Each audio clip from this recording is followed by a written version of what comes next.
Hey guys, Will Gadara. Yep, same room, same shirt, all that. But there are some new things happening in the world. Not sure if you read about it, but America now has murder hornets. As if everything else wasn't crazy enough. But there's still a lot of things to be happy about. And we got a lot of them here. Welcome back to Weekly Specials. It's the weekly specials. Do. Weekly specials. Good news coming at you. Okay. This week, we're going to dedicate our headlines to restaurants all over America and across the world who are pivoting in inspiring and creative ways. And there's a lot of good ones. So let's dive right in.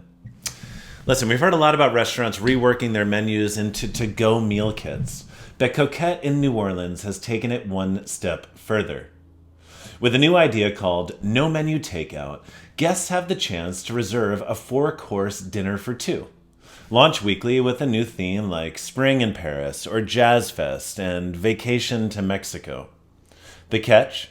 In a move that reminds me of the surprise and delight one finds in a tasting menu restaurant, the menu won't be revealed until the moment you're unpacking it at home. Now listen, I'm sure this can be scary for some, to give up control, though I think we're probably getting used to not being in control right now. There is something beautiful about putting your dining fate in a restaurant's hands and basically saying, I trust you, and I'm here for the ride. It's pretty fun. Next, over in Chicago, we turn to our friends Grant Achatz and Nick Kokonis, who don't know how to do anything half-assed. Alinea is turning 15 years old, and here, it's no exception. They're celebrating not only with a takeout 6-course anniversary tasting menu, but also with a tableside edition, because at Alinea, the way the food is served is as important as the food itself. So the team is providing guests with the tools they need to recreate the magic of the food's presentation in their own homes. Okay, most people have seen or experienced the tabletop dessert that finishes meals there, where they turn the entire table into the plate and they come out and they plate it for you right there. That dish is included in this menu, and for it, you receive everything you need to recreate the epic dessert, complete with a sheet of acetate and all the sauces and components to match. Strawberry cream, lemon curd, vanilla-scented yogurt, etc. All that you need is a surface large enough to let the sauces fly and a bit of creativity. So many other restaurants around the country are also showing their own flavor of initiative and ingenuity in this time of adversity, reincarnating themselves and taking on new identities and new cuisines to adjust with the challenging times. 2 Michelin star restaurant Saison merged with 1-star sister restaurant Angler to form Saison Smokehouse, a curbside barbecue restaurant in San Francisco. In a true team effort from both chefs, they traded in the $300 a person tasting menus and the a la carte seafood menus for takeout barbecue meals costing $72 for two. A focus on uncomplicated dishes that are exactly what people are craving right now. In New Jersey, one of the most beloved Japanese restaurant chains, Ani Ramen, took everything they knew. Big steaming bowls of ramen, buns, all of that, and they threw it out. They completely rebuilt not one but 2 restaurant concepts from scratch, while jointly serving a charity group called Be Awesome to Somebody. So, Ani Ramen turned itself into Rock City Pizza Company and Bang Bang Chicken, with menus filled with Detroit-style pizza and Thai spice rotisserie chicken. At both, guests have the opportunity to purchase meals at discounted prices, not just for themselves, but to donate to healthcare workers on the front lines. Together, they hope to reach 100,000 meals donated. And here in my backyard, New York City, sister restaurants Contra and Wild Air have taken on a new merged culinary identity. Once known for their complex and creative plated dishes, they have named their new concept Contraire, serving simpler, rustic dishes to go. I love it. For other restaurants, pivoting means digging deep into their sense memories, resurrecting retired ideas and giving life to ones that sat dormant in the back of someone's mind. Newly appointed executive chef Russell Stipich of Bardo in Denver, along with culinary director Max McKissick, launched Jabroni Sons, an Italian-American sandwich shop that pays homage to the classics of New Jersey and Philadelphia. It's not a new idea. It had been in Max's mind for the last 4 years, building off of his childhood memories of going to Italian delis, where the personalities were as sharp as the provolone they put on their heroes. In a different part of the world, Chef Hugo Brito of Bois Cavallo restaurant in Lisbon's bohemian Alfama neighborhood revived an old Vietnamese pho pop-up project that he had conceived of a few years ago. With a simpler menu of dumplings, banh mi sandwiches, and pho, Bois Cavallo has emerged and is set to continue until the crisis comes to an end. In Slovenia, chef owner Ana Roš and her entire team of 32 were forced to group isolate together, and with no restaurant to run right now, they pivoted in a really serious way. They started an ice cream business. With the closure of so many local businesses, the dairy farmers in the area have been faced with an unprecedented surplus of milk, more than they can sell or even donate. And so, not wanting to see all that go to waste, Anna and the team have been experimenting with the ingredients of the region to create a whole new range of flavors, like fresh high mountain milk with sage and honey, chamomile and green pepper, and sour milk with spruce cones. Delicious. And in Westchester, New York, Dan Barber and his team at Blue Hill Stone Barns are continuing to go above and beyond. They're reinventing their Wasted brand, and they've created resourced boxes, encompassing themes such as garde-manger and pastry, with ingredients fit to follow those themes. The boxes include everything from snacks and meals to meats and breads and fishes and more. And the list goes on and on and on. From people like Gabe Stulman in New York City, who's transformed his restaurant, Jeffrey's Grocery, into an actual grocery store, to Stephanie Izard and the Boka team that just launched Girl and the Goat series in Chicago. People across the country are showing thoughtful creativity as they pivot to keep some of their staff employed and their communities engaged. Listen, it's easy to lose faith right now. To think that the road ahead feels so overwhelmingly difficult that it's time to throw in the towel. But it's been beautiful to see that one of the traits that people that do this for a living have in common is that we refuse, against all odds, to give up. And one of the silver linings of all this is the grace that we are being given to try new things. That not everything needs to be polished and perfect. There is beauty in the perfect imperfection that comes from harnessing the humanity of our restaurants and dreaming up experiences that we would have never have imagined trying before.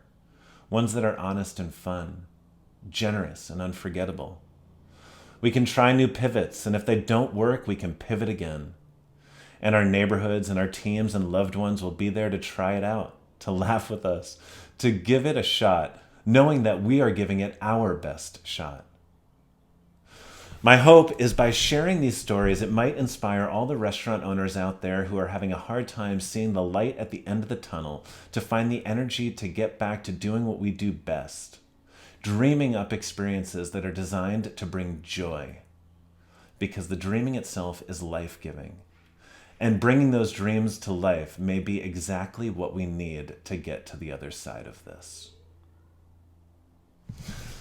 Speaking of dreaming, I'm excited to pass it over to our field correspondent and my wife for what I think might be my favorite segment of tidbits that will make you smile. You'll see in just a moment.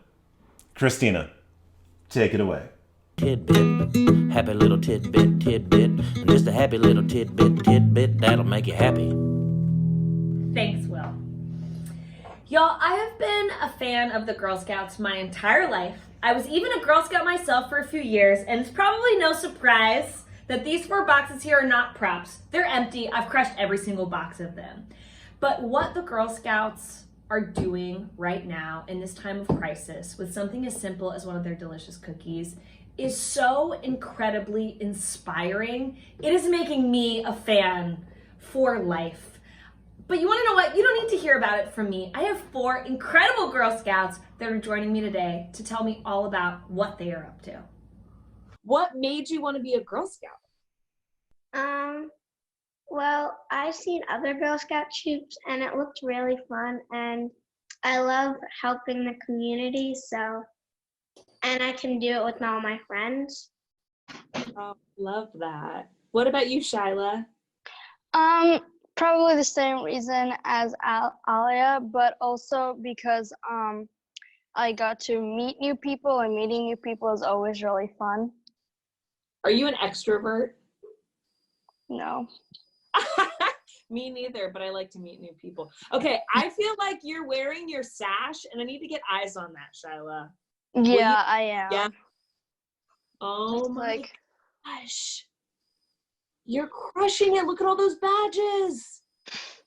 All right, Angelina, what about you? What made you want to be a Girl Scout? Similar to what Shyla and Alia already said, I think that it was just a really fun way to be with my friends, but also do good for the world in a really easy way, and also do good for the world as a kid because you don't always get as many opportunities when you're this young. I love that all three of you are cookie executives because you've sold over 500 boxes of Girl Scout cookies a piece, right? Yes. You don't just sell cookies to me so that I can eat tagalongs and samoas and Thin Mints and Do-si-dos. You also have a program every year where you sell, where I can buy cookies that you donate to an organization of your choice. Is that right? Yes. That's right. So Shyla, if I bought cookies and donated them this year, where would they go? Well, I would start taking them to the Mount Sinai, since my dad works at Mount Sinai, the Mount Sinai Hospital's urology department. I would take it to the different hospitals, and I would give it to the people who work there, so then they can have a smile and they could feel really appreciated. I love that. That's so important right now. So every box of cookies that someone buys to donate goes to a healthcare professional or a medical worker during these COVID-19 times. Is that right? Yeah. You all had originally set a goal of the number of boxes that you wanted to sell to donate to all of the medical and healthcare professionals right now, right? Meredith, how many, do you know what the number is? So for the total for all of the girls in New York City, the total number was 100,000 packages that we wanted to set as a goal for donation. And we are currently at 70,000 packages to be delivered to New York City Health and Hospitals. And those shipments have already started to go out. As Shayla said, 10,000 of them went directly to Mount Sinai. And those are being distributed to not only to the hospitals and the workers there, but also back to the food banks for their families so they can have meals. I am so happy to have had the pleasure to hang out with you today. Thank you for bringing a smile to my face and for sharing some pretty incredible tidbits that I think are going to make everyone else smile as well. Yeah. You better click that link and get some boxes to our frontline workers. Also, cookie executives? Someone's coming after my job. Thank you, Christina. I mean, just adorable. Just adorable. Okay, this week we have a new segment. It's called I Can't Wait. We spend a lot of time talking about all the things we miss doing. But instead we're framing it in the following way, that we can't wait to do them again. This week to kick it off is Kevin Boehm and his team at the Boka Group. Take it away, guys. Hi everyone, I'm Kevin Boehm with Boka Restaurant Group, and I can't wait to be back in our restaurants again. What I found in this time is there's a bunch of stuff that I either took for granted, found totally annoying, or considered routine before that now I can't wait to see, hear, or do again. I can't wait to do it again. I can't wait to do it again. I can't wait to do it again. I can't wait to do it again. Whoop! I can't wait to get 85 text messages on a Friday night at the last minute for a reservation at Girl on the Go.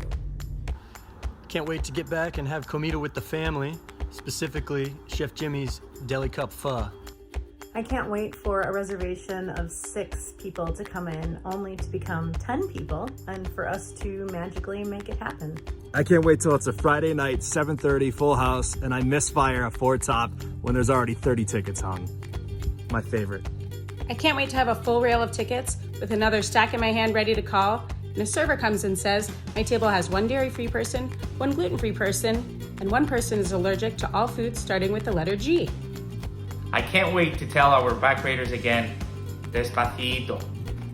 I can't wait to tell Table 52 happy birthday on a Friday night. I can't wait to hear the team laughing in the server stations together again. I can't wait to see Giuseppe Tintori's face when a server orders a bigoli pasta, even though he's already 86 the bigoli pasta.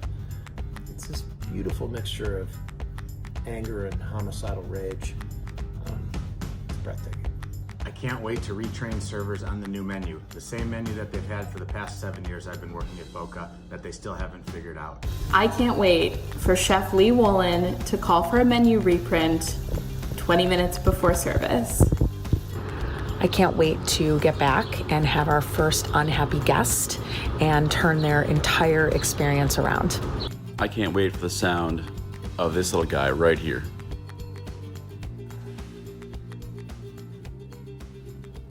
It used to haunt me, but I miss it like crazy. Man, I am so lucky for the fact that I love what I do for a living.